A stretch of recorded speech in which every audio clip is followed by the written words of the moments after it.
और सबसे बड़ा बाधक भगवान के मार्ग में अभिमान होता है।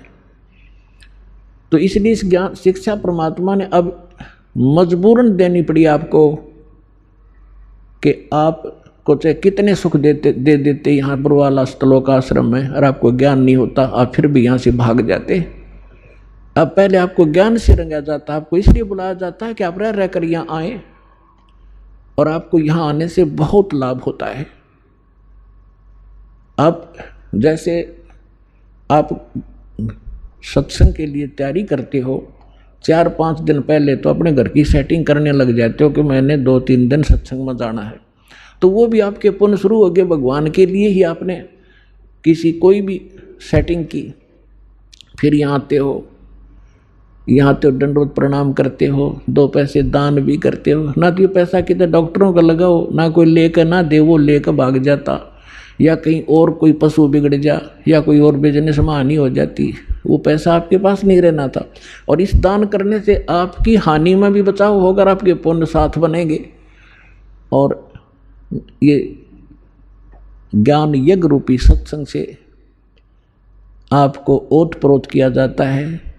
तो ये सब प्रकार के पुण्य 5 यज्ञ आपसे करवाई जाती है। आपको यहाँ बुलाने का उद्देश्य ये है कि आप इस ज्ञान को समझें और भक्ति के अंदर आपकी श्रद्धा बढ़े और आप पुण्य युक्त हो।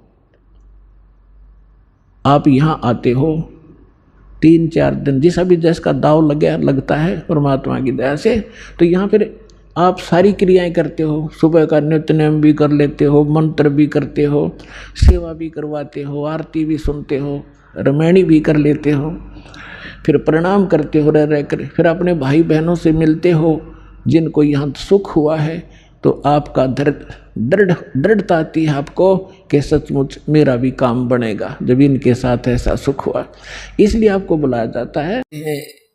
यो सौदा फिर नाही रे संतो, ये सौदा फिर नाही, यो सौदा फिर नाही रे संतो, यो सौदा फिर नाही।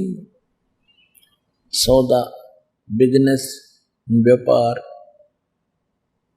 हम जैसे 2 व्यक्ति 2-4 लाख रुपए लेकर के किसी दूसरे स्टेट, दूसरे शहर में बिजनेस सौदा करने के लिए गए थे। उन्होंने वहां पर किराए पर होटल में कमरा ले लिया।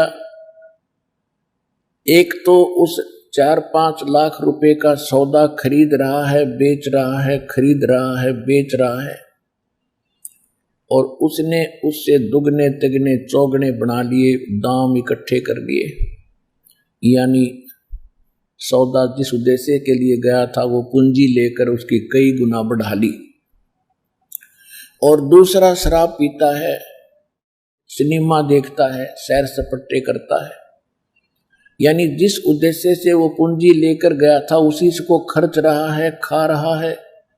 अंत में वो पूंजी रहित हो जाता है, उसके पास खाने को भी पैसे नहीं बचते हैं, तो होटल का मालिक भी उसको कमरे से बाहर फेंक देता है।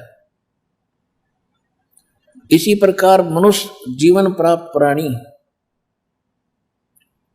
जो श्वास रूपी पूंजी लेकर के आप यहाँ आए हो, इस मनुष्य जीवन के श्वास रूपी पूंजी का आपने लाभ उठाना था, भक्ति करनी थी, मंत्र का जाप करना था।